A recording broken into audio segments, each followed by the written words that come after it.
de Pega y Más es presentado por Latam Nova, www.latamnova.com.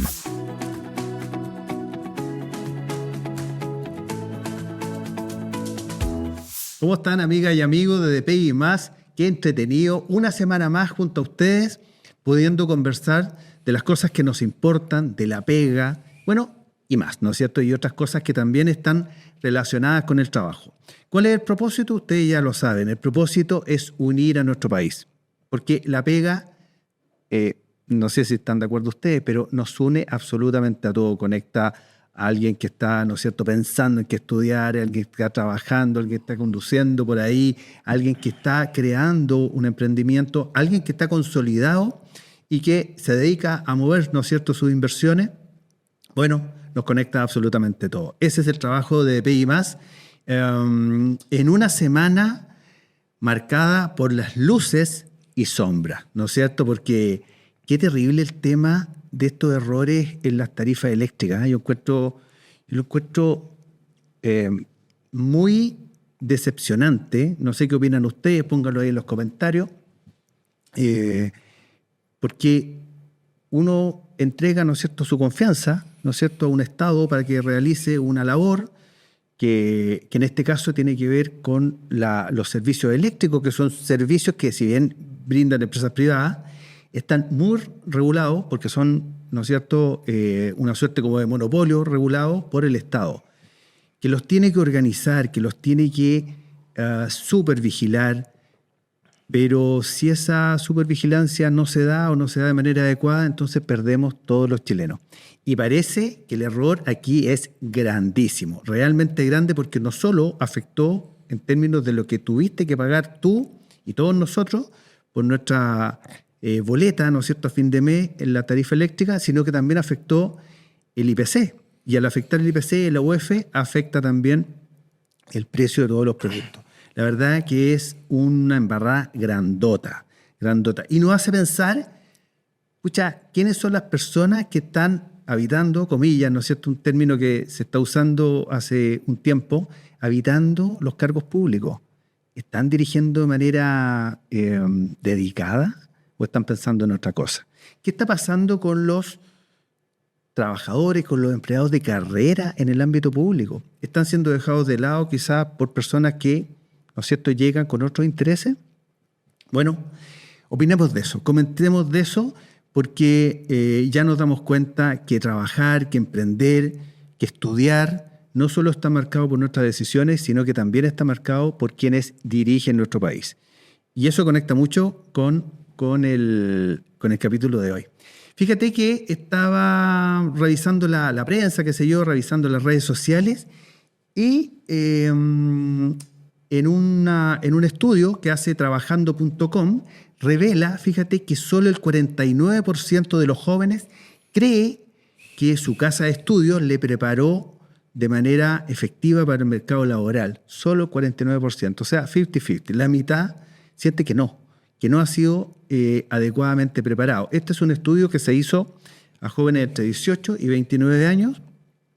Y claro que es relevante, pues estamos pensando que los jóvenes, tuvimos por ahí, ¿no es cierto?, al decano de la Facultad de Economía de la Universidad Autónoma, Rodrigo Montero, que hace unos capítulos anteriores, puedes revisarlo, nos hablaba justamente de los jóvenes que están estudiando, los jóvenes que no estudian ni trabajan. Hay grandes desafíos en ese plano, pero si las instituciones que están encargadas de prepararlos para el mundo laboral no están haciendo bien la pega, entonces claramente ahí a lo mejor también hay un trabajo para el Estado, pero para un Estado que haga las cosas bien. Bueno, la importancia revela, ¿no es cierto?, la brecha entre formación y demanda en mercado de trabajo. Conversamos en el capítulo anterior también con Manuel Farías, ¿se acuerdan?, de Fundación Chile, y hablábamos sobre la relación entre la formación y la demanda real de trabajo. Qué interesante, y él hablaba de un concepto de articulación, un concepto que países desarrollados hoy día aplican, ¿no es cierto? Lo aplica Singapur, lo aplica Finlandia, lo aplica Alemania y otros países más, cómo el Estado ayuda a organizar, ¿no es cierto?, la demanda por talento de las organizaciones, proyectándola en el tiempo y también dando alguna ruta a las instituciones de educación para que este 49% crezca, ¿no es cierto?, y lleguemos a niveles que sean aceptables. Claramente hoy día estos niveles, que un alumno, ¿no es cierto?, se sienta bien preparado mientras otro no, yo creo que es inaceptable. Otras noticias y información que ha surgido esta semana: Caples UC señala que 147 o 150 mil personas llevan más de un año buscando empleo sin éxito. Mira, yo no sé si estamos en una crisis de empleo o no, ya casi da lo mismo. Lo que sí es cierto es que 150 mil personas, y quizás quienes lo acompañan, su familia, ¿no es cierto?, llevan más de un año sin empleo. Es una situación dura. Y el tema de empleo, entonces, nosotros decimos, bueno, ¿y quién podrá defendernos? ¿Quién podrá ayudarnos? Y ahí surgen las posibilidades, y ustedes ya saben, ¿no es cierto?, está en la franja de los candidatos, surgen las candidaturas presidenciales. Y hoy día nos acompaña justamente una de las candidaturas presidenciales en la voz de Giancarlo Barbagelata. Giancarlo es jefe de campaña de Franco Parisi. Giancarlo, muchas gracias por estar en DPG+, acompañarnos para hablar de pega y otras cosas. No, muchas gracias a ti por la invitación. Yo feliz de participar, y como te decía ahí tras bambalinas, mientras más explicamos, mientras más enseñamos, mientras más educamos, mejor nos va. Así que para nosotros feliz de estar contigo y estar ahí comentando todas las cosas interesantes que hablaste también en la editorial. Hay varias cositas que llaman mucho la atención. Es que está pegando muy fuerte el tema del empleo, y vamos derechamente a qué tanto la propuesta de Franco Parisi se está focalizando en el tema de empleo, porque parece que hoy es un tema crucial para los chilenos o para las personas que vienen a Chile. No, y además refleja que no da lo mismo por quién votar. Hay que considerar que hay más de 5 millones de personas nuevas que van a votar en esta elección, que no estaban votando por la presidencial por el voto de voluntario a obligatorio. Y esas 5 millones de personas generalmente te dicen, me da lo mismo, hay que trabajar igual. Bueno, a lo mejor no hay que trabajar igual porque no hay empleo. Entonces ahí es cuando uno dice, oye, paremos un poquitito, evaluemos a los candidatos. Yo sé que hay una tradición familiar de cada uno, de izquierda a derecha, porque son las cosas tradicionales que hemos visto por muchos años, pero nosotros le queremos decir a los chilenos que hay más caminos. No necesariamente cuando tú contradices a alguien de izquierda te transformas en alguien de derecha, y no cuando a ti te molesta que la élite económica sean siempre los mismos de derecha, te convierte en alguien de izquierda. Nosotros queremos ser ese camino del medio, ese camino central, que tome a veces las buenas ideas que hay en algunos sectores de izquierda y que tome algunas buenas ideas que hay en la derecha, y hagamos lo mejor para el país. Y al final muchas de estas cosas pasan por el sentido común, y a veces las ideologías nos frenan. Si tú quieres formalizar o que haya más empleo, hay cosas que puedes hacer para crear esas condiciones. Nosotros no creemos tanto en un Estado interventor que tome las riendas y haga todo. Uh-huh. A veces necesitamos que te deje de molestar. Que te deje de molestar. Es tan simple como dejarte volar, dejarte crear, y la gente solita sale adelante. Entonces, por ahí se basa gran parte, en lo general, nuestra propuesta. Totalmente, pero adentrémonos, ¿cuál es la mirada de la candidatura de Franco Parisi respecto al tema empleo? Es un tema, porque hoy día se habla de que que estamos quizás en un momento desafiante. Otros economistas hablan derechamente de una crisis. ¿Cuál es el diagnóstico que hace la candidatura de Franco Parisi respecto a esto? Crisis, y no es porque te lo diga yo ni porque lo leamos en el Mercurio o en algún titular, es porque cuando uno empieza a recorrer el país, la gente te va empezando a contar qué le está pasando. Las mamás te dicen, mi hijo, a mí me prometieron, está toda esta historia, la abuelita que le dice al nieto, oiga, estudie para que le vaya bien, para que entre a la universidad, para que tenga un buen trabajo, para que pueda comprar su casa y su auto, se case y sea feliz. Toda esta historia está llegando a mitad de camino, porque la gente a veces estudia por mérito, le va bien, y como bien decías tú, no encuentra un trabajo o no trabaja en lo que estudió, lo cual es una tremenda inconsistencia, porque estamos preparando a gente para cosas que después no realiza, lo cual es absolutamente absurdo. Por ende, nuestro eje central es el empleo, el trabajo. Creemos que es la mejor política pública que puede haber, más que los bonos, más que los beneficios, más que cualquier ayuda social, es que la gente por sus propios medios pueda salir adelante. ¿Y qué más digno que no necesitar un bono? De repente metieron esta frase de la dignidad, ¿cierto?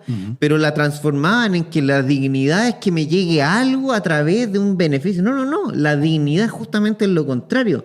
La dignidad es que tú por tus propios medios puedas lograr aquello que necesites, y eso claramente le baja el poder a los políticos, porque tú, cuando tú lo logras por ti mismo, por tu propio mérito, por tu propio esfuerzo, ya no andas pendiente de que el político te entregue un beneficio o llamar al alcalde para que te den alguna pega, etcétera. Ya eres tú, te vales por tu propio poder. Claro. Entonces, al político generalmente, esto no lo van a decir, no les gusta decir eso porque les gusta que la gente dependa de esas políticas públicas. Pero bueno, ahí vemos los resultados. Tenemos una cesantía altísima, un gobierno feminista con una tasa de desempleo femenino muy alta, y las mujeres nos lo dicen. Aquí había una promesa y finalmente no se cumple, y ahí hay políticas públicas súper específicas que tenemos para eso. Eso te quería preguntar. ¿Cuáles pudiesen ser? Ok, el diagnóstico, ¿no es cierto? Estamos en la última, ¿no? Al parecer, y entonces, ¿cuáles serían las medidas concretas para poder, si no resolverlo de largo plazo, por lo menos resolver en el corto plazo los primeros meses de gobierno? ¿Qué se hace en materia de empleo? Mira, voy a partir con empleo femenino, con una propuesta que vale ahí en la Cámara 0. A ver. 0. Simplemente ocupar el sentido común y no ocupar la ideología, porque esto no viene de la ideología. Te digo, la sala cuna, hay cuántos empresarios que dicen, bueno, tengo que contratar cierto número de mujeres, si me paso, empiezo a tener que contratarle o pagarle la sala cuna. Entonces hay una discriminación a las mujeres en edad fértil. Se da mucho, es cosa de conversarlo con las mujeres y es cosa de conversarlo con los empresarios, que te dicen, bueno, la contrato y se me va con postnatal, entonces evitan contratar mujeres. Nosotros decimos que la sala cuna sea a costo de el empleador del papá. ¿Qué significa esto? Como en la edad fértil de los hombres es mucho más amplia, no lo van a poder discriminar. En cambio, una mujer que tiene 30 años y quiere pedir trabajo a los 33, el empleador lo duda, dice, la contrato y se va con postnatal. Entonces, de esa forma se elimina la brecha en la discriminación entre la sala cuna del empleador del papá versus el empleador de la mamá. Costo de la medida 0. Es simplemente ocupando inteligencia para que el mercado se adapte bien a una realidad que es como es. Las mujeres tienen una edad fértil de cierta edad, la biología no lo va a cambiar, al menos en el corto plazo, y nosotros nos adaptamos a esa realidad. No es ideología, es solucionar un problema. Ahora, entiendo que está en discusión el proyecto de las salas cuna. ¿Cómo se está operando ahí? Entiendo lo adherente de Franco. Sí, o sea, por eso estamos presentando tenemos 200 candidatos al Congreso. Yo creo que yo me río un poco con los estudios, que nos dicen que vamos a sacar 0, ¿no? Lo mismo que nos decían la vez pasada. Yo creo que vamos a sacar entre 10 y 12 parlamentarios, y 10 y 12 parlamentarios con un Congreso tan dividido puede ser la palanca para convertir este tipo de situaciones en realidad. Nosotros, hay muchas cosas que se necesita voluntad política, porque muchos nos dicen, oye, pero ¿cómo van a gobernar si tienen 10 parlamentarios de 155? Bueno, Piñera tenía 80, Bachelet tenía 70, Boric también tenía una gran cantidad, pero también tenía una gran oposición. Por eso nosotros levantamos la bandera del centro, porque cuando Franco diga que una de las propuestas insignes, vamos a eliminar el IVA a los medicamentos, por darte un ejemplo, ¿la izquierda se va a oponer? No sé. No, pues difícil. La derecha se va a oponer, porque también yo creo que desde el centro sí se pueden construir mayoría, aunque tengamos menos parlamentarios. Entonces, desde esa forma nos estamos articulando para tener una presencia en el Congreso, pero para levantar ideas que no vengan desde la ideología y que no tengan una oposición per se. Cuando tú levantas una idea que es de sentido común, que más o menos está bien estudiada, que tiene un buen impacto, que va a tener un impacto positivo, lo más probable es que aquel ideólogo de derecha e izquierda termine cediendo, porque sabe que se está poniendo una buena idea y sus electores le van a decir, oye, apoya esto aunque no sea de tu partido. Desde luego. Primera medida, ¿no es cierto?, el tema de la sala cuna. Segunda medida, permisología. La vamos a llevar al mínimo posible. Yo creo que nos fuimos en un tema, y lo he conversado con algunos emprendedores, no voy a dar el nombre, que tenía un restaurante, lo cambió de lugar 1 año y medio. No podía abrir el local pagando el arriendo. Una emprendedora de la 5ª región que tenía un restaurante funcionando con éxito, se cambia de lugar para agrandarse 1 año y medio sin que le den el permiso para abrir. ¿Tú sabes lo que significa una persona que venía boyante, contratando más empleados, contratando mejores proveedores, garzones, moviendo la economía, y porque el Estado te dice, no, es que la ventanilla de allá tiene que estar 3, y me lo decía de esa forma, cambiaba la ventanilla, llegaban 3 meses después, no, es que le faltó un orificio al lado izquierdo, cambiaba el orificio y 3 meses después aprobarse. No, aquí hay que abrir, implementar y vamos corrigiendo sobre el camino. Si nadie está en contra de las medidas sanitarias, de higiene, para nada, estamos todos a favor, pero eso no puede frenar el comercio, y con eso el empleo va a empezar a florecer. Por eso te digo, más que medidas que nosotros nos atribuyamos como que vamos a fomentar el empleo, vamos a dejar de molestar a la gente para que solita genere ese empleo. Si hace la señora ya sabe de administración, ya sabe de contabilidad, ya sabe de oferta y demanda, ya sabe de marketing, por algo le había ido bien y no estaba pudiendo abrir, que te lo pongo en un caso súper particular, claro. Pero mucha gente que me está escuchando me va a decir, para peluquerías, para centros de estética, hay una cantidad de permisos que te mantienen 3, 5, 6 meses, y como tú tienes que pagar el arriendo para empezar a implementar, el arrendatario te dice, bueno, te doy 1 mes de gracia, te doy 2, pero al tercer mes págame, y eso está frenando, y eso multiplicado por miles de casos, frena la economía. Si la economía es una gran rueda, que si tú la frenas, cuesta que empiece a andar, no es tan simple. Tiene 2 medidas que son bien directas. ¿Cuál sería la tercera en términos de empleo? Mira, a nosotros nos gustaría reducir el impuesto a la empresa al 20%. Y me voy a detener en este detalle porque hay algunos videos, y lo quiero explicar porque a veces nos falta tiempo. En el 2013 hay videos donde Franco decía, subamos el impuesto al 26%. Entonces, aquel ideólogo con el tarro en la cabeza me dice, pero ¿cómo? Si se está contradiciendo, porque antes decía que había que subirlo un poquitito y ahora me dice que hay que bajarlo. Es que de eso se trata la no ideología y tener el sentido común. Porque aquí no se trata de bajar o subir porque se me ocurrió haberlo leído en un libro, se trata de adaptarme a las necesidades y a la realidad. Te doy un ejemplo. Si tú tienes mucho calor, ¿abre o cierra la ventana? Bueno, depende si hay más calor afuera. Pero claro, entendiendo que te va a entrar aire. Tú te adaptas a esa realidad del fondo. No abres y cierras la ventana según lo que tú creías, sino que hace frío, me abrigo, hace calor, abro la ventana. Lo mismo con los impuestos. Si teníamos una economía el 2012, post terremoto, con Piñera creciendo al 5, al 6%, había espacio para subir impuestos sin afectar la economía.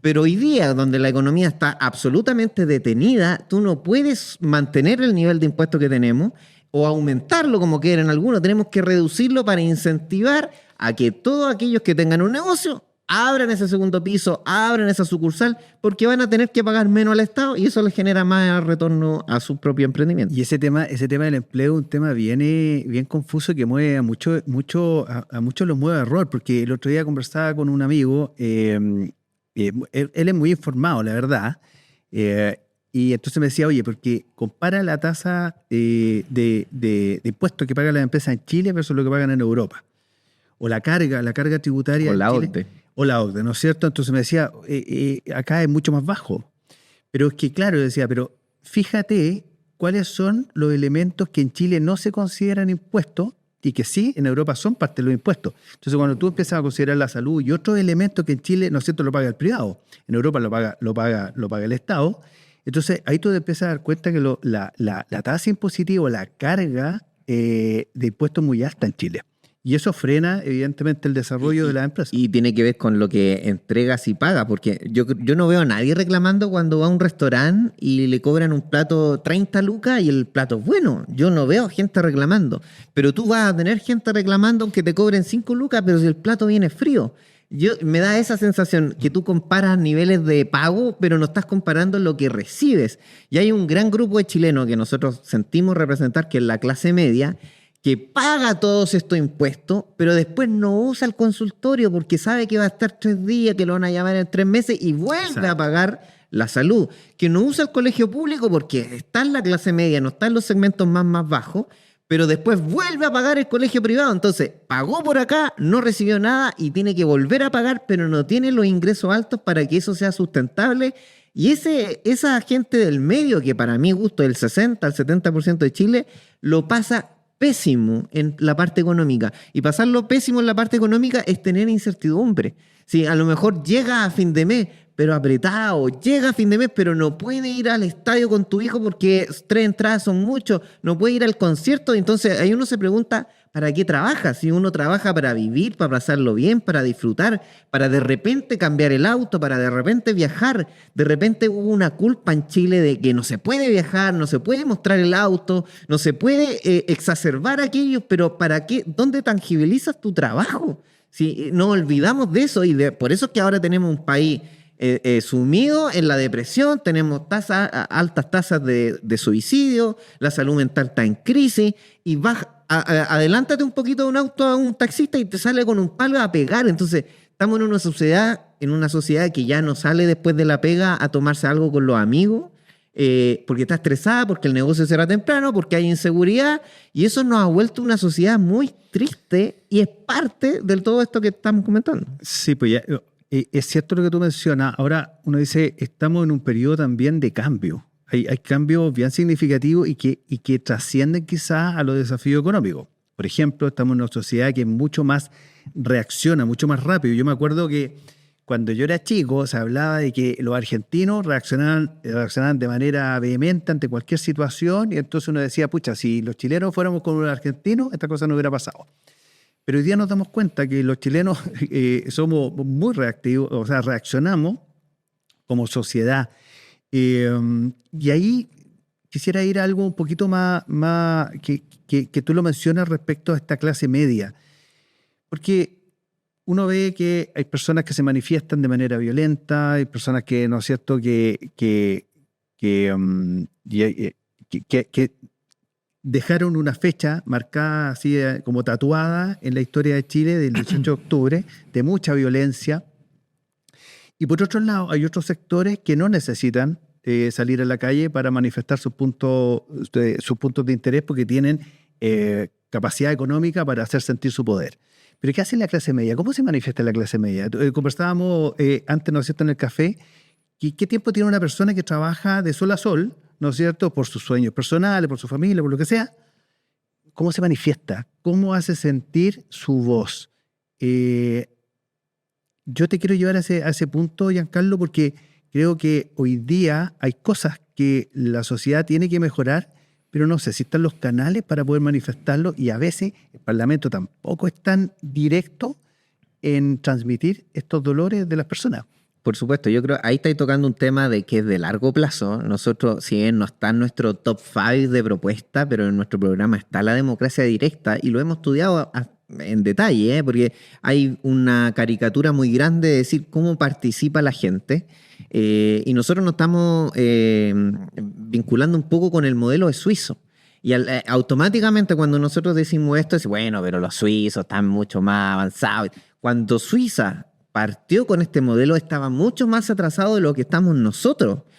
Y no era trivial el tema de la democracia directa que tienen ellos. Ellos tienen un sistema a través de cantones que van votando continuamente, y eso ha hecho que tengan una de las poblaciones europeas muy superior a veces. Imagínate que los alemanes dicen, bueno, ojalá fuéramos como los suizos. Claro. Los alemanes, los italianos dicen los suizos ya son extraterrestres porque ellos son muy desordenados, y los suizos todo ordenado, un ingreso per cápita altísimo, una calidad de vida gigante. Y curioso, uno de los pocos países que tiene democracia directa. Entonces, aquí se ve muy trivial, y lo primero que te dice la gente, bueno, no vamos a tener a toda la gente votando constantemente. ¿Y por qué no? ¿Por qué no? ¿Y por qué no? Porque la tecnología hoy día lo permite. Lo haríamos mucho más responsable, estaríamos todos más detallados, los parlamentarios no podrían hacer leyes que estamos todos en contra porque automáticamente el pueblo reaccionaría. Ellos votan 7, 8, 9 veces al año y no hay ningún problema.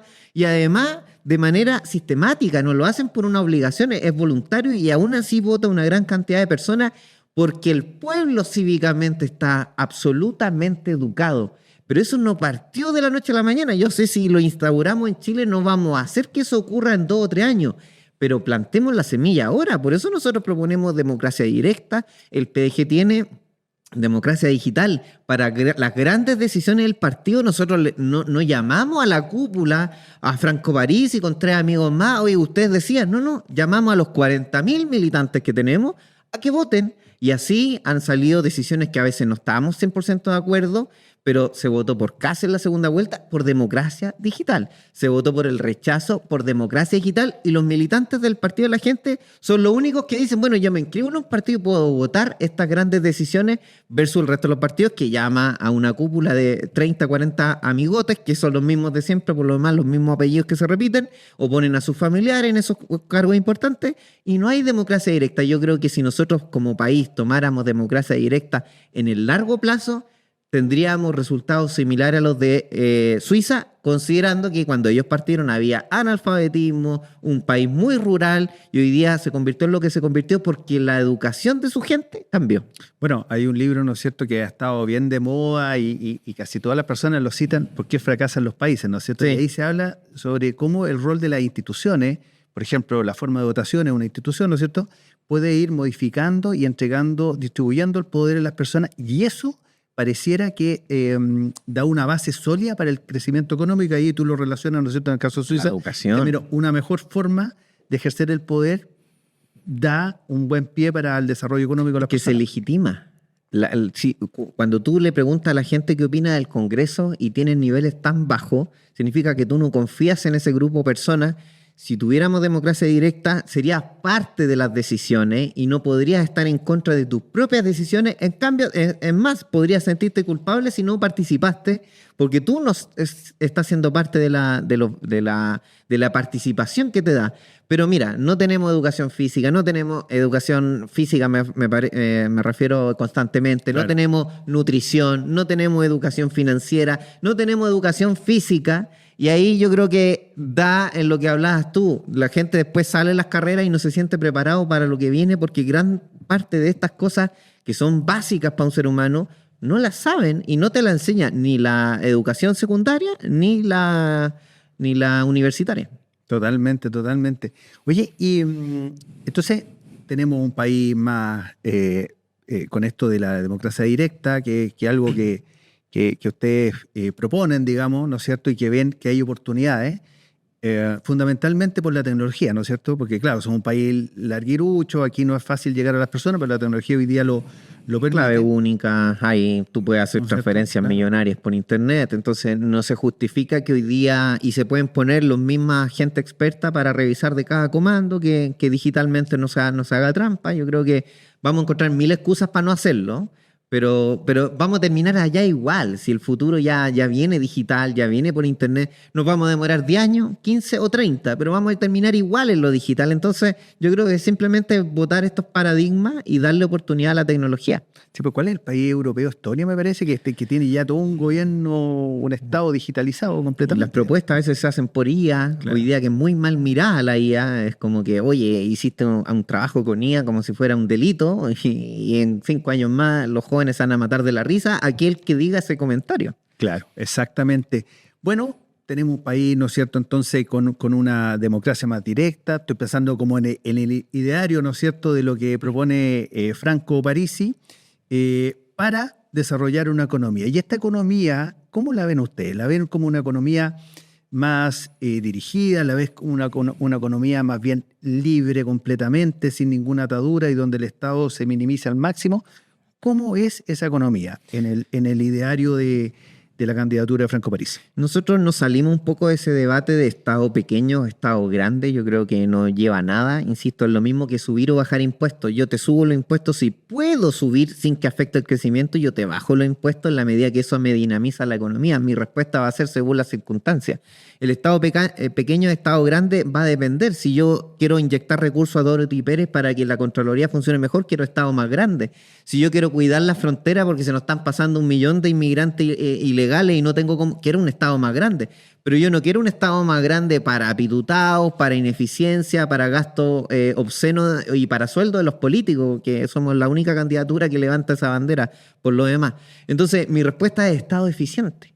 Es un Estado eficiente si a la gente no le interesa si es más grande o más pequeño, pero que cumpla con el objetivo. ¿Y ustedes sienten que hay gente que está trabajando en el Estado y que no debe estar y que está simplemente ganando su sueldo pero no produciendo? Hay mucha gente y eso te lo dicen los mismos funcionarios municipales, nos llegan denuncias, por eso que nosotros paralelamente a esto Mira, muchas veces se dice, hoy las ideas innovadoras de Franco, del PDG, es la misma gente que nos da la idea. Si aquí no hay ninguna gran mente brillante, simplemente es poner oído y escuchar. Nos dice, oye, nos mandan un detalle, sabéis que en servicio esto, hicieron una licitación trucha y mandan los datos. Bueno, nosotros creamos la ley del topo, que le pusimos así para que llame la atención, que es donde cada persona que denuncie a Contraloría algún caso de corrupción, y ese caso sea real, el 20% de lo que se estafó vaya a esa persona. Tú me vas a decir, oye, mucha plata. Necesito incentivar a que haya mucha denuncia y obviamente toda se va a investigar. No es para llenarnos en una casa de brujas, pero te aseguro que la gente se va a dar cuenta que si hace una denuncia falsa y eso no termina en nada, estás perdiendo el tiempo. Pero si hago una denuncia donde yo tengo documento, tengo evidencia y te puedes llevar parte de lo defraudado, créeme que vamos a tener 100.000, 200.000 funcionarios poniendo ojo a cada una de las cosas y al final todo lo que se termina haciendo entre 4 o 5 paredes va a terminar al final en algo oscuro. Mientras más transparencia haya, yo creo que vamos a tener más beneficios para la gente y vamos a poder utilizar esa plata que hoy día se está yendo en corrupción, en contratar a los amigos, a pitutados. Algunos dicen que 100.000 nuevos cargos públicos. Yo le pregunto a la gente, si fueron 100.000 o 90.000, que a veces se van en ese detalle chico, da lo mismo si son 90.000 o 100.000. ¿Usted siente que hoy día los trámites son más rápidos? ¿La lista de espera avanzó? Esas son las preguntas. Si tú me decís, contraté 200.000 personas, pero la lista de espera se redujo, yo te lo voy a aplaudir. Yo no tengo un problema ideológico contratar más gente. Tengo un problema cuando se contrata gente y no se da ningún beneficio a las personas.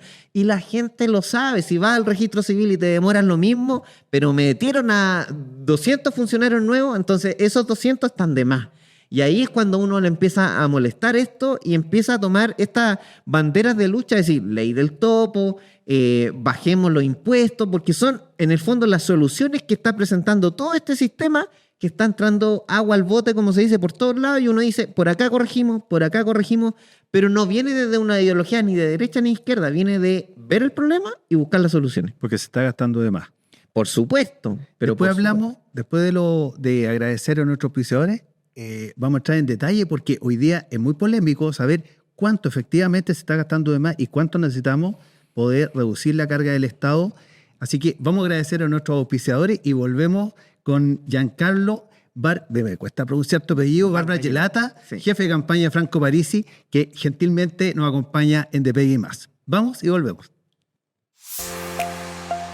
En un mundo donde el conocimiento marca la diferencia, LATAM Nova ayuda a las empresas y organizaciones a materializar su estrategia, formando el capital humano que necesitan para lograrlo. Con sus 6 áreas especializadas de capacitación, más su innovador modelo de multiplataformas con formatos flexibles que se adaptan a la operación y a la cultura de cada organización, LATAM Nova es crecer con conocimiento. Ingresa hoy a latamnova.com y descubre todo lo que puede hacer por tu organización. De Pegue y Más cuenta con el apoyo de Reconecta, la plataforma digital del Directorio Nacional de Empresas y Ejecutivos que impulsa la visibilidad empresarial y conecta compañías y ejecutivos para abrir nuevas oportunidades de conversación, colaboración y negocios en Chile y el exterior.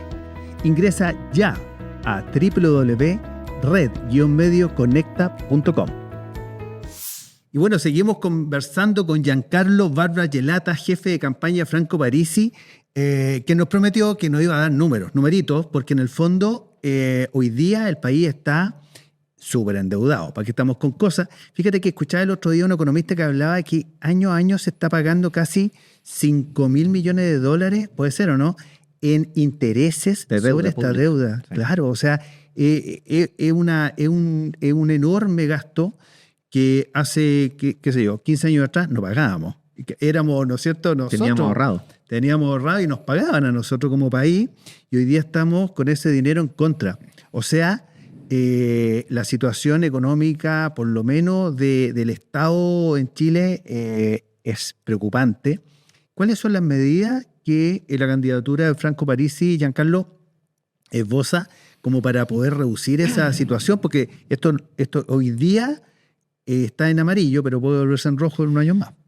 tal como tú lo dices, estas son banderas rojas que estamos empezando a ver. El déficit fiscal, claro, aguanta 1, 2, 3, 4, 5 años con déficit, pero ya a la vuelta de la esquina se te transforma en una década roja y después lo tienen que pagar las futuras generaciones, si no hay otra.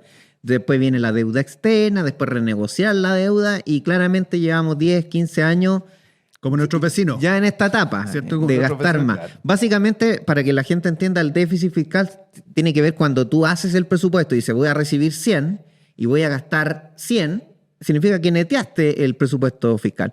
Pero cuando tú gastas los 100 pero recibes en vez de 100, 97, ese 3 que te queda afuera es déficit fiscal. Y eso es lo que se está acumulando todos los años. Y además el ministro de Hacienda siempre ha previsto una cifra que al final siempre se ha sido mayor a la que previeron.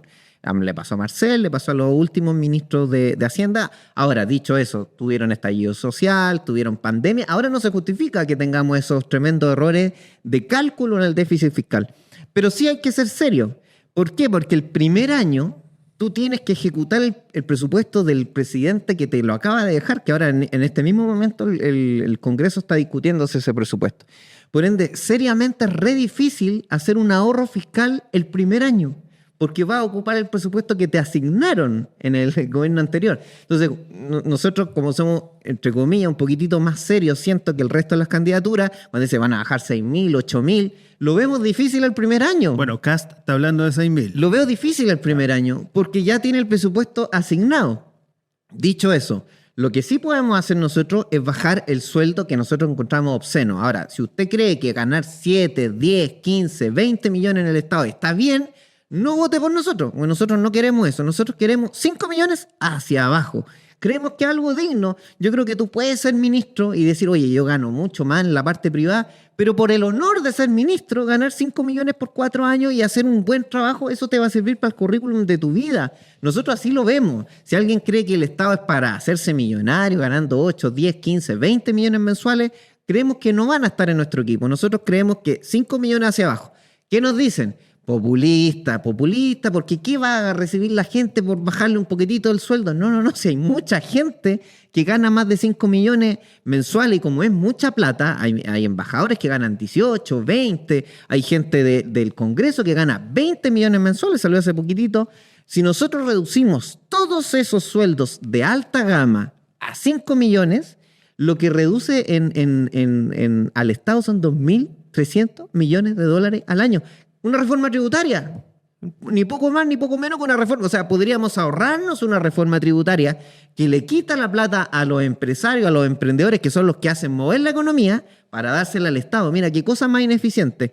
Quitarse a aquellos que provocan el empleo, que crean crecimiento, se la quito cuando hago una reforma tributaria que sube impuestos y se la paso a los políticos, que son los máximos despilfarradores. Esto es lo mismo que tener un jugador malo de la pelota y se la quitamos a Messi, que Messi es el mejor, se la quitamos y se la pasamos al más malo para que construya un partido de fútbol. No va a ir mal, pues si tenemos a alguien que crea empleo, que sabe utilizar la plata, ojalá que la tengan ellos. Por eso nosotros decimos reducir impuestos. En el caso de la empresa. Perdón, quiero hacer un punto. Esa reducción en los sueldos, eso se tiene que hacer por ley. Sí, pero es que hay una... tú no vas a bajar el sueldo porque yo por ley no te lo puedo bajar. Yo lo que bajo son las asignaciones. Cuando tú ves cómo se construye un sueldo de una persona del aparato público, es decir, sueldo base, asignaciones por título, por años de carrera, etcétera. Perfecto. Lo que yo puedo bajar es todo lo otro que viene después de los 5 millones. Lo que te hace ganar 7, 8, 9, 11 millones, todo eso. Y eso no requiere ley. Y eso lo puede nombrar con los seremi, con los subsecretarios que nombra el presidente. Le puede decir al primer día, hey, al segundo mes, no al primero, en abril del 2026, todos los encargados de área del nuevo presidente, que va a ser Franco, los va a llamar y le decir, bájeme todas las asignaciones porque ni yo ni nadie en el aparato público va a ganar más de 5 millones. Reducción de eso, 2.300 millones de dólares. Cada vez que decimos eso, la gente dice, pero no creo. Calcúlalo. Hicimos el cálculo, 2.300 millones de dólares que sí podemos reducir. Ahora, dicho eso, hay una gran trampa en la ejecución presupuestaria. A ver. Revisa cómo se gasta el gasto público. Revisa cada partida, cada ministerio, cada ítem. Y te va a dar cuenta que el Ministerio de Vivienda tiene como 5.000 millones de dólares al año. Y tú vas a ver marzo y han gastado 100 millones de dólares. Va en junio y han gastado como 2.000 millones de dólares. Va a llegar a noviembre y han gastado 3.000 de los 5.000. Y después, mágicamente, en un mes, se gasta todo para poder repetir el proceso el próximo año. ¿En qué se gasta? No tengo idea, pero es muy raro que en 9, 10 meses se gasten el 60% y en un mes se terminen gastando lo que resta para el 100%. Eso habla de que la ejecución presupuestaria es un desastre en Chile, pasa en todas las carteras, y ahí uno dice, tanto que luchan para mejorar el presupuesto de educación y después van 11 meses del año y se gastaron la mitad. Hay casos que son dramáticos. ¿Para qué querían la plata si no la estabas ocupando? Y por eso es que no llega la vivienda, por eso es que no mejora la salud, por eso es que no mejora la educación, por mala implementación del presupuesto público. Ahora, eso tiene que ver un poquito con los incentivos, ¿no es cierto? Porque si una institución pública no se gasta lo presupuestado, entonces entiendo que al siguiente año se la reducen, ¿no es cierto? Se los quitan. ¿Qué modelo ustedes están mirando respecto a ese tema? Nosotros queremos presupuesto base cero. Ese es el modelo que queremos implementar, pero no lo podemos hacer de golpe y porrazo, insisto, porque el primer año el presupuesto viene dado del gobierno anterior. Sería populista decirte lo contrario. Pero al segundo año, cuando nosotros vamos a ir a poner ojo a la ejecución del presupuesto, vamos a darnos cuenta que cómo estaban ocupando los recursos. Y si en noviembre se habían gastado mucho menos de lo que necesitaban, al otro año vamos a poder hacer el gran ahorro fiscal. Dennos un año en el gobierno y vamos a ver cómo todos los programas que no servían para nada porque no se lo habían gastado, porque no lo habían ejecutado, van a salir volando por no ejecución. Pero para eso necesitamos llegar a un gobierno que tenga esta decisión. Porque si el gobierno de turno dice, bueno, es que el ministro lo puse yo y dice que el próximo año quiere más plata, bueno, así llevamos 20, 30 años gastando cada vez más, pero cada vez peor. Y eso es lo que está haciendo que la gente diga, mira, ve cualquier gráfico, salud y va a haber una recta hacia arriba, educación va a haber una recta hacia arriba. ¿Y dónde se está yendo esa plata? Si la calidad no mejoró, la atención no mejoró, la lista de espera subieron. ¿Cómo puedes tú pedirle rendimiento al ministro de Salud si le doy más plata y me aumentan las listas de espera? En ningún establecimiento privado aguanta ese ministro de Salud. Sería despedido porque yo te di más plata y me aumentaste la lista de espera. Lo coherente no es que me eliminen la lista de espera. Eso es populista, decir vamos a eliminar. No. Pero reduzcámosla. Si teníamos 200.000 personas, bajemos a 160.000 y estamos todos felices. El otro año a 130.000 y yo te digo en un horizonte de 6 años la vamos a eliminar. Pero en este momento vamos al revés. Le metemos más plata y aumenta. Claramente un saco roto. Claro. Claramente un saco roto. O sea, al menos problemas o desafíos en el ámbito de la gestión pública hay. Totalmente. Pero eso es porque nos están llegando. Nosotros queremos, bueno, le habíamos puesto Ley Dorothy Pérez, es un poco pretencioso eso, pero nosotros no queremos llegar con 50.000 militantes del Partido de la Gente, además que lo tenemos 40.000 nomás, para sacar a los de la UDI y los del Frente Amplio para poner a los nuestros. Sí, de eso ya estamos cansados. Sí. Que llegue la Evelyn para meter a todos de nuevo los de RN, meter todos los de Piñera de nuevo para sacarlos de Boric. No es lo que necesita Chile. Entonces sale Franco y mete a todos los del PDG. No. Lo que nosotros queremos, y por eso creamos una página que la aprovecho de posicionar acá, nomasapitutado.cl. Mándeme su currículum, mándeme lo que ha hecho y vamos a llenar en todos estos puestos públicos, no de gente que sea adherente al PDG ni a Franco, gente capacitada en salud, en educación, en vivienda, en cada uno de los ítems. ¿Sabes cuántos currículums nos han llegado? 5.000. Currículum largo, no es llenar un like en una página, mandar todo, llenar todo un cuestionario. Tenemos más de 5.000 personas que no tengo idea de qué religión son, no tengo idea de qué partido son, pero son currículum. ¿Cómo los vamos a ordenar y priorizar con inteligencia artificial para decir, mira, estos son los 50 mejores en salud? Capaz que de ahí salga algún seremi, capaz que de ahí salga algún ministro, y eso significa darle tiraje a Chile, a la chimenea, no poner al apitutado del amigo del presidente, no poner al apitutado del partido político, sino que en las mismas bases de cada institución hay gente seca, gente que lleva 20 años, gente que sabe cómo funciona, los queremos poner de primera línea, no por adhesión política, sino que por capacidad y mérito.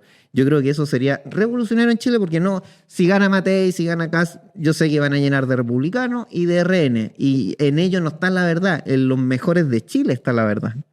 En la gente del centro, como tú mencionas. Oye, y dime una cosa, Giancarlo, ¿cómo se visualiza el futuro? Porque siempre que escucho a Franco hablar en televisión, qué sé yo, en radio, exponer su opinión, Él habla de Chile como un país enormemente, con mucha posibilidad, como un país rico. De hecho, entiendo que así lo ha señalado.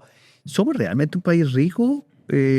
Porque hay muchas carencias, hay carencia en temas, te hablaba de tema de vivienda, por ejemplo, uno ve poblaciones, hay muchas carencias en este país. No sé si me cuadra tanto con ser un país rico. ¿Cómo lo ven ustedes? Yo creo que, claro, tiene una doble mirada esa frase, pero yo creo que provoca es justamente porque a veces no dimensionamos. El presupuesto de la nación seguramente este año va a cambiar, pero va a ser cerca de los 90.000 millones de dólares. Cuando tú analizas 90.000 millones de dólares, te das cuenta que es una barbaridad. Si tú ves la fortuna de los Lux y los Angelini, va a entrar entre 12 y 18.000 millones de dólares, pero eso es todo lo que tienen como patrimonio varias generaciones. El Estado todos los años tiene 90.000 millones de dólares. O sea, es mucho más grande que las grandes fortunas que han acumulado en los últimos 50, 80 y 100 años incluso. Cada año el Estado tiene muchísimo más plata. Y yo, desde ese punto de vista, yo creo que con la eficiencia de los recursos podríamos hacer muchísimo más.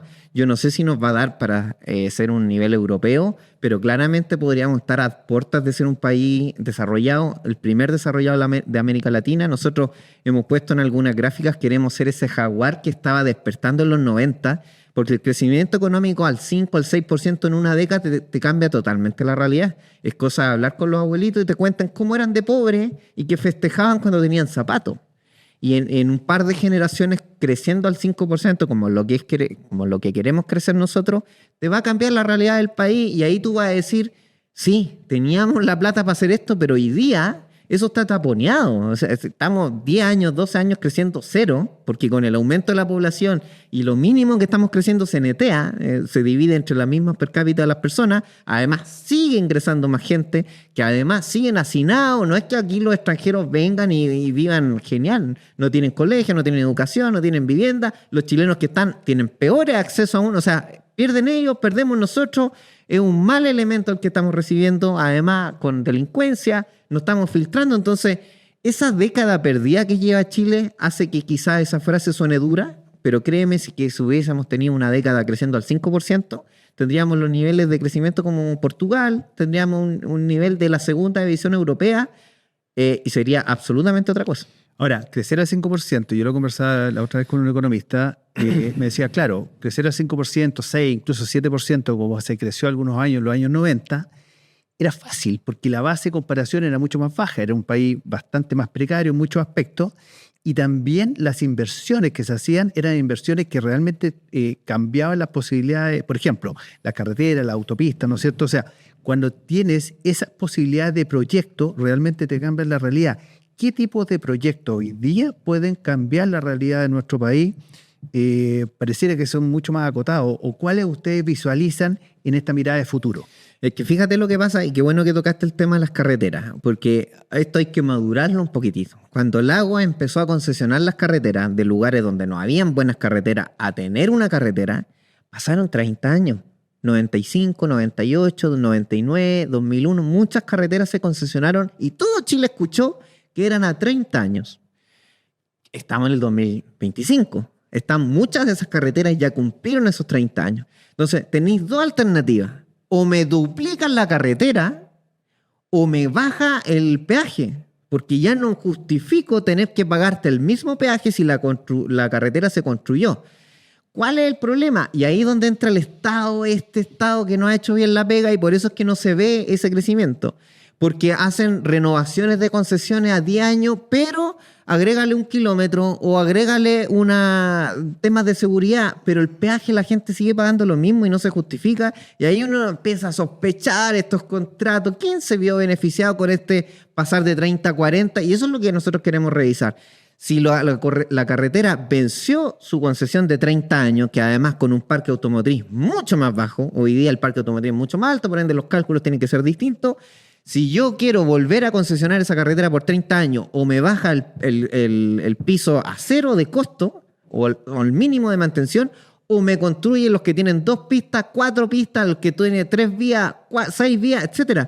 Y ese es el país que tiene que volver a crecer. Si nosotros ya dimos ese primer paso del 90 al 2015, 2020. O sea, la infraestructura podía ser un camino. Falta el segundo. No. El segundo, y cuando tú hagas eso bien y que la gente diga, bueno, voy a volver a pagar este peaje, pero la carretera se me va a duplicar, significa que los transportes son más cortos, que el camino es más seguro, etcétera. Ahí tú estás viendo beneficios. Mira, yo vengo de la quinta región. En la quinta región hay 2 grandes obras en los últimos 30 años. El túnel de la Pólvora, que hace que los camiones lleguen a Valparaíso sin pasar por el centro, y el Troncal Sur. Hace 30 años que son las únicas 2 grandes obras. Eso significa que cuando Chile crecía a esa velocidad, empezabas a ver esta majestuosidad de obra que te cambia la vida. Troncal Sur une Olmué con Viña en 25 minutos y antes costaba 3 horas. Claro. Eso te cambia la vida. Ya llevamos 20 años y en la quinta región no hay nada. Se inauguran semáforos. Y ahí es cuando uno dice, no, aquí el país, si hubiese seguido haciendo esta obra, estas grandes mega obras en cada una de las regiones, la gente estaría pagando sus impuestos felices porque estaría disfrutando de esos beneficios. Hoy día no los disfrutan. Lo sentiría. Entonces, las obras públicas son obras públicas o concesiones, ¿no es cierto? Nosotros queremos 5 megapuertos. ¿Cuánto va a salir? 0. Si eso hay que licitarlo, hay que traer capitales internacionales, pero para que esos capitales internacionales vengan a Chile hay que darle condiciones, hay que aprobar los elementos ambientales. Es una vergüenza cuando Gonzalo Vinter, después de que se hace la evaluación y sale aprobado, aún así se oponga. Entonces, ¿para qué tenemos a los técnicos que acaban de hacer la evaluación ambiental y lo aprobaron y el Frente Amplio igual se opone? Entonces, baja la legitimidad de las instituciones. ¿Para qué los teníamos? Entonces, eso hace que el inversionista internacional diga, ¿sabes qué? No voy a perder el tiempo a Chile porque aunque lo aprueben y yo cumpla todas las normas que me demore 5 años, igual se le va a ocurrir a Boric o a Camila Vallejo echar abajo el proyecto y así no viene a invertir nadie. ¿Sientes que Chile ha perdido certeza jurídica? Y nos convertimos en un país chacota, un país donde se dice una cosa, se hace otra, no hay certidumbre y en los negocios tú sabes que la ideología a veces no importa tanto, el inversionista... hay muchos de estos capitales golondrinas que invierten donde les conviene. Da lo mismo el régimen, el gobierno, de izquierda a derecha. Si le conviene, van a venir. Entonces, claramente nosotros hemos estado espantando a los inversionistas internacionales y cuando tuvimos esa bonanza en los años 90, llegaron inversionistas de todo el mundo y lo palpamos en obras sociales. Obras públicas, infraestructura, megapuertos. ¿Qué otras medidas tienen pensadas para poder acercar a Chile hacia ese futuro, digamos? Bueno, los corredores bioceánicos, nosotros estamos pensando en unir el Atlántico con el Pacífico a través de corredoras, carreteras inteligentes que nos potencien con Argentina. Hay muchas zonas de Argentina que les sale más rápido llegar al Pacífico, exportar por el Pacífico que por el Atlántico, y esos sentimos que son potenciales que están sin usarse. Claramente, si del otro lado de la cordillera tuviéramos un partner, que yo creo que puede ser en Milei, hay que conversarlo una vez que gane Franco, podríamos hacer estas grandes obras que hagan beneficio turístico, beneficio comercial, exportaciones. Yo creo que ya quedó de lado este tema de negar el crecimiento. Incluso habían teóricos que hablaban del crecimiento negativo como un valor. Yo creo que ya quedó bastante añejo. Nosotros queremos crecer, queremos incentivar el emprendimiento, queremos incentivar la inversión. No tenemos ningún drama con los empresarios.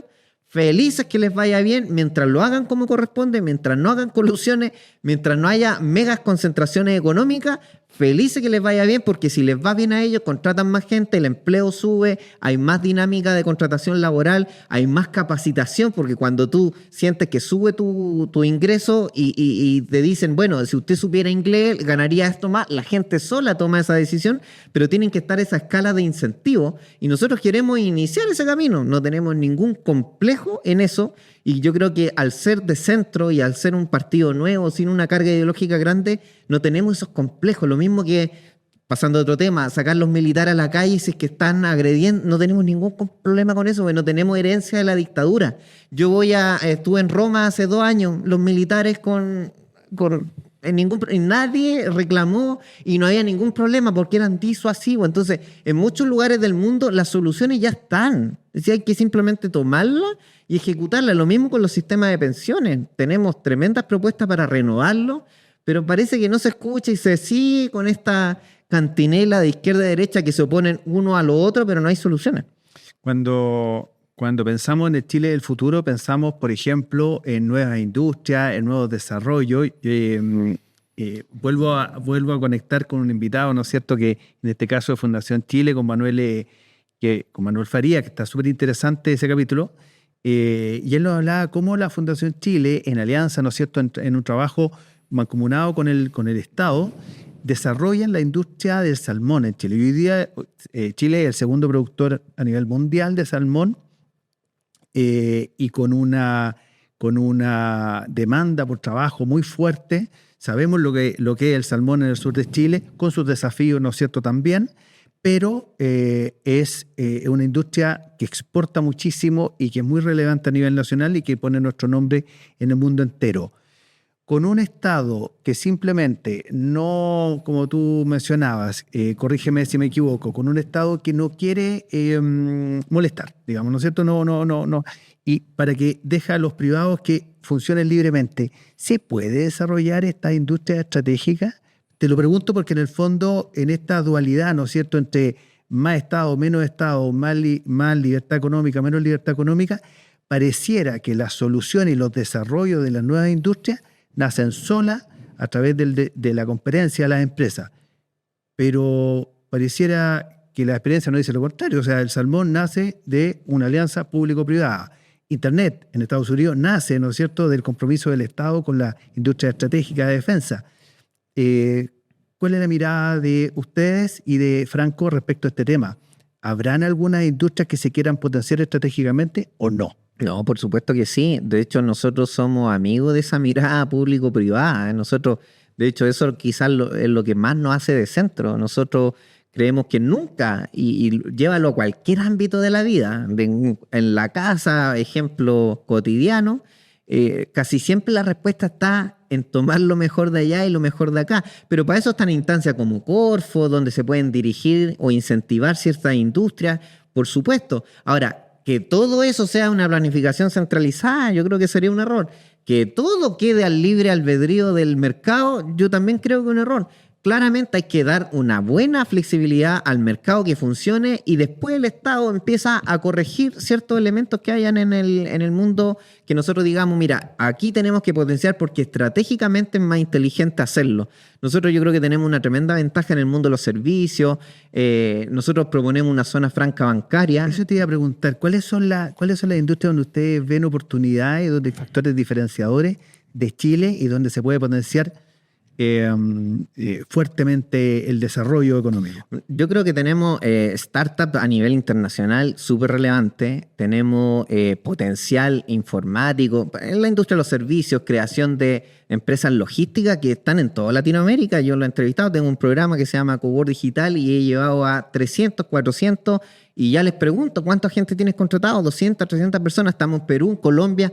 Estamos llenos de esas empresas y yo creo que ahí tenemos ventaja competitiva porque además podemos entregar servicios más eficientes que los europeos, más rápido a veces que los gringos, tenemos mano de obra más barata que ellos, ahí tenemos ventaja competitiva, pero por el contrario también no hay que menospreciar el salmón, el vino, el cobre, que son las industrias fuertes que tenemos por ventajas también climáticas, obviamente por la zona norte que tenemos, y no hay que negarse a eso. Evidentemente que son industrias que a veces no van a ser de servicio y que van a ser de explotación de lo que tenemos, y hay que explotarlo y hay que sacarle el máximo provecho. Pero paralelamente en la industria de los servicios, como te decía, proponemos una zona franca bancaria. ¿Qué quiere decir esto? Que Arica permita que lleguen todos los capitales de Perú y Bolivia, que quieran resguardar sus capitales en Chile. ¿Qué hace? Lo estamos viendo con Perú. Perú tiene una incertidumbre política y económica gigantesca, pese a que igual ha seguido creciendo.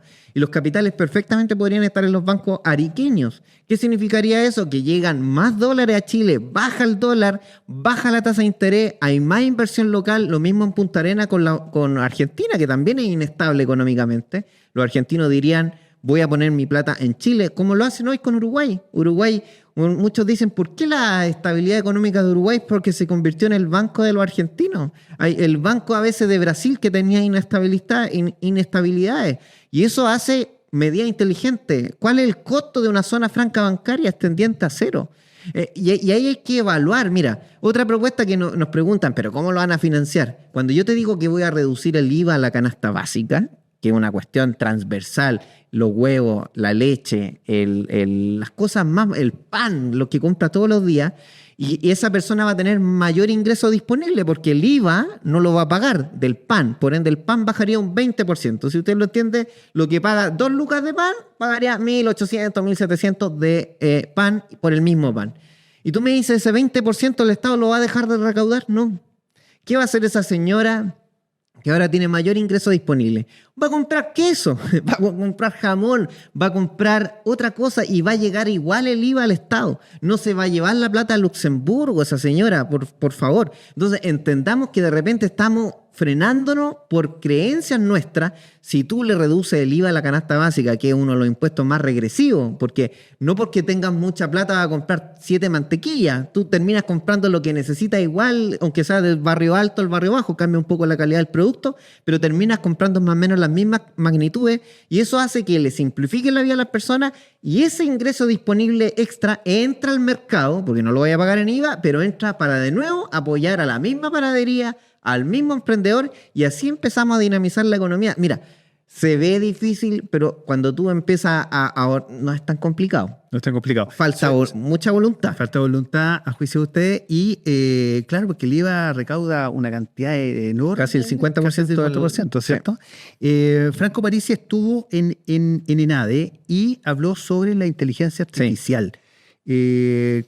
¿Cuál es el pensamiento y qué medidas ustedes implementarán en términos de la inteligencia artificial? En estos últimos minutos, Giancarlo, ¿qué van a hacer ustedes en términos de inteligencia artificial? Que parece que hoy día no es una herramienta más, sino que es un paradigma completo de la nueva forma de hacer las cosas. No, y además esta entrevista sobre inteligencia artificial va a quedar obsoleta en 6 meses más, porque... Totalmente. Así que aprovechela ahora, digamos. La magnitud del avance a la velocidad que avanza es pero absolutamente exponencial. O sea, en un año más quizás vamos a estar hablando cosas que hoy día no son posibles porque quizás no las pensamos porque no las entendemos o porque creemos que no se van a poder hacer. Sí, en un año más van a ser posibles, imagínate en 3, en 5. Nos llamó mucho la atención de Johannes Kaiser esa pregunta que le hizo directamente a Franco, porque él lo dijo asustado. ¿Qué vamos a hacer contra la inteligencia artificial? La gente va a quedar sin empleo. Y lo encontramos lo más absurdo del mundo, porque ya la vida, la evidencia nos ha demostrado una y otra vez, tanto los autos cuando llegaron a quitarle el trabajo a los que llevaban en caballo a las personas, tanto el internet cuando no sé, los carteros mandaban muchas cartas y ahora se mandan correo electrónico. Cada vez que hay una revolución tecnológica, la historia nos ha demostrado que se crean más empleos, pero lo que se necesita es gente más capacitada en esta área específica. Por ende, va a haber un trasvasije de empleo para aquellos que sí sepan usar la herramienta. ¿Qué creemos nosotros? Nosotros deberíamos estar en los colegios enseñando inteligencia artificial. Ya necesito que los niños de 7º básico estén entregando trabajo con inteligencia artificial, no escondida del profe, si es lo más absurdo que hay. Es ridículo lo que estamos viendo. Nosotros necesitamos que esas nuevas generaciones sean los nuevos expertos, aún así no hayan estudiado ninguna carrera con inteligencia artificial. ¿Qué candidato está proponiendo eso? Nosotros hablamos de educación financiera escolar. ¿Qué candidato está proponiendo eso? No necesito, cuando tú sales de cuarto medio a la universidad, te ofrecen las tarjetas de crédito y empiezas a encalillarte con créditos de consumo, con avance en efectivo. No tienes pito idea cuál es la diferencia entre un avance en efectivo, entre un crédito de consumo, las tasas de hipotecario no tienen idea y el error cuesta carísimo. Cuesta carísimo equivocarse en una decisión financiera a esa edad. Entonces, ahí es cuando uno dice, lean los programas, lean el programa de gobierno de cada candidato, no se dejen llevar por noticias falsas que rondan, y dime y diretas que no te llevan a nada. Tú ponías el ejemplo de correo, ¿no es cierto? Antes se mandaba correo por carta y hoy día se manda todo de manera digital. Pero fíjate, tocando ese punto, en Correos de Chile hubo una salida muy importante de personas. En estos cambios tecnológicos hay personas que sufren en el corto plazo y no tienen la capacidad de adaptarse tan rápido. ¿Qué medidas propone el candidato Franco Parisi para solucionar esa situación en el último minuto. Muchas gracias. La más aburrida de todas y la que no tiene ninguna magia. Capacitación. Tenemos que tener un barrido gigante en las juntas de vecinos, las dueñas de casa.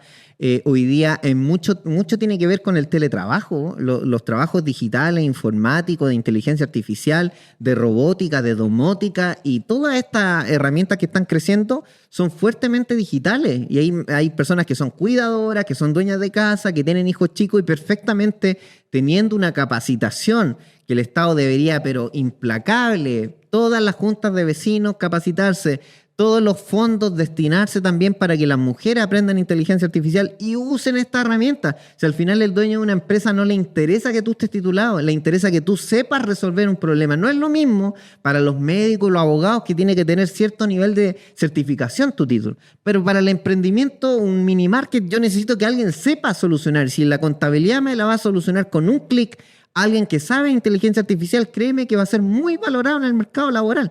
Entonces, como Estado, nosotros tenemos que hacer un barrido gigantesco para que haya capacitación en inteligencia artificial y no estemos asustados frente a esto. Al contrario, vamos a tener mucho más empleo, mucho más oportunidades y vamos a ser muchísimo más eficientes. Con este mensaje esperanzador, Giancarlo, muchísimas gracias. Todo el éxito para ustedes y muchas gracias por habernos acompañado en DPI+.